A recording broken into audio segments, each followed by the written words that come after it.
Hello everyone! What can go wrong with something as simple as boiling and peeling eggs?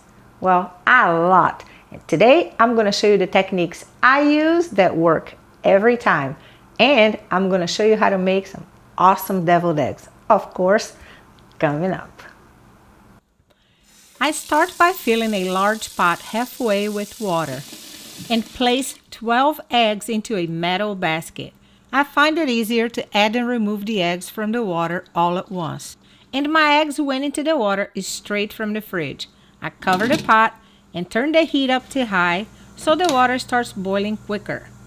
Once it starts boiling, I turn off the heat, leave the pan on that high, and let the eggs sit in there for 10 to 12 minutes with the lid on. I carefully lift the basket, place it into a large bowl with ice water, and let the eggs cool for 10 to 15 minutes.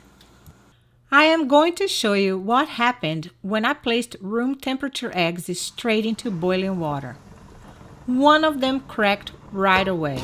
Watch the egg at the bottom of the screen in slow motion. And when I placed cold eggs straight into boiling water, 4 of them cracked. The water looked more like egg drop soup, and that's not what I wanted to make. So that's why they only go into room temperature water and no rapid boiling. I placed the eggs in a colander in the sink, tap them all over to crack them, roll them, gently pressing them down, and peel them under running water. They always peel so nicely like this. Tap and roll is the name of the game. It works every time. What's your method of peeling hard-boiled eggs? When I slice them in half, I use the skinniest knife I own, which is this steak knife. But I ordered a fillet knife, and once I get it, my friends, that's all I'll be using. I'll open up the whites a little bit and spoon the yolks out right into a bowl. When I make deviled eggs for a special occasion, I rinse the whites just to make them look good, free of little pieces of yolk. And I don't sprinkle them with salt or anything because the filling is already salty and flavorful enough. Notice how nice the yolks look. No gray on the outside because I didn't overcook them. And I just mashed them with a fork, which is my favorite method. It's easy, and I think the little chunks of yolk give my deviled eggs some character. But if you prefer finer yolks, you may grate them or pass them through a fine mesh sieve.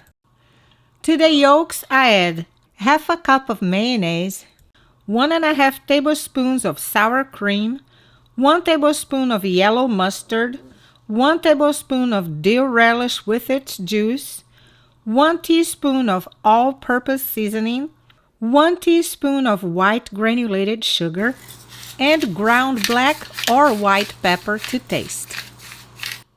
Stir it all up until well incorporated. If you're enjoying this video and learning something new, give it a thumbs up and share it with everyone you think would enjoy it just like you do. Since these are my simple deviled eggs, I just spoon the mixture into the whites. If you want to get halfway fancy, you may put the mixture in a food storage bag, cut the corner, and pipe it that way. If you want to make it really pretty, you may want to use a pastry bag with a tip. But in this video, I just wanted to start by showing you the simple and easy way. All done with the filling, and now it's time for the toppings. Paprika is a great topping for deviled eggs and the most common one. But today, I'm also going to top them with black pepper, ham, and bacon. The possibilities are endless. What toppings do you like on your deviled eggs?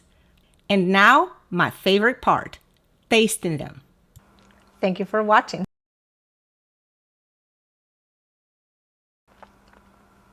Ham.